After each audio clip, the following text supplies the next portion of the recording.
మన చిన్నప్పుడు అమ్మమ్మలు నానమ్మలు కథలు చెప్పేవి గుర్తున్నాయా? ఆ కథలు కూడా గుర్తుండే ఉంటాయి కదా. ఇప్పటికి గుర్తున్నాయి మనకి. ఎందుకు? అమ్మమ్మలు చెప్పిన భాష కానీ లేదంటే ఆ మాటలు కానీ ఏ ఫిల్టర్ లేకుండా వాడేది. మోటు పదాలు ఉంటే మోటు పదాలు, ఎక్కువ అన్ని పదాలు అన్ని రకాల భాష కలగాపులుగా మన బతుకులో నుంచి వచ్చిన భాష అది. కాబట్టి ఆ కథలు అలాగే గుర్తుండిపోయాయి. మరి ఇప్పుడు వస్తున్న కథలు అలా ఉన్నాయా? ఫిల్టర్ లేకుండా ఉన్నాయా? లేవు. చాలా కొద్ది మంది రాస్తున్నారు. తెలుగు సాహిత్యం అంతా జల్లడ పడితే అక్కడొకరు ఇక్కడొకరు కనిపిస్తారు. అలాంటి వారిలో నాకు నచ్చిన రచయిత ఎండపల్లి భారతి. ఈమె 2 పుస్తకాలు చదివిన అంతకుముందు, దేవరహస్యాలు, భక్తిత. ఈ 2 చాలా అంటే చాలా బాగా నచ్చాయి. దాని తర్వాత దొంగసార చదివాను. ఇది ఇంకా బాగా నచ్చింది.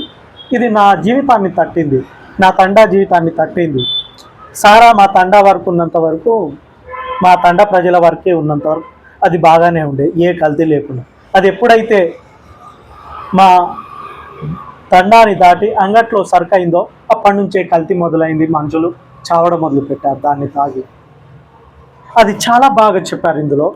ఈ కథ అంతా చదువుతుంటే మన అమ్మమ్మ చెప్తున్నట్టే ఉంటుంది, మన నానమ్మ చెప్తున్నట్టే ఉంది. మీకు కూడా చాలా అంటే చాలా బాగా నచ్చుతుంది. ఈ పుస్తకం కావాలనుకుంటే అమెజాన్లోనూ ఉంది, అలాగే ఛాయా వెబ్సైట్లోనూ ఉంది. కావాల్సిన వాళ్ళు మీరు చదవండి, పక్కా చదవాలి. ఇది మీరు పక్కా చదవాల్సిన పుస్తకం. ఇది తప్పకుండా చదవండి. Thank you.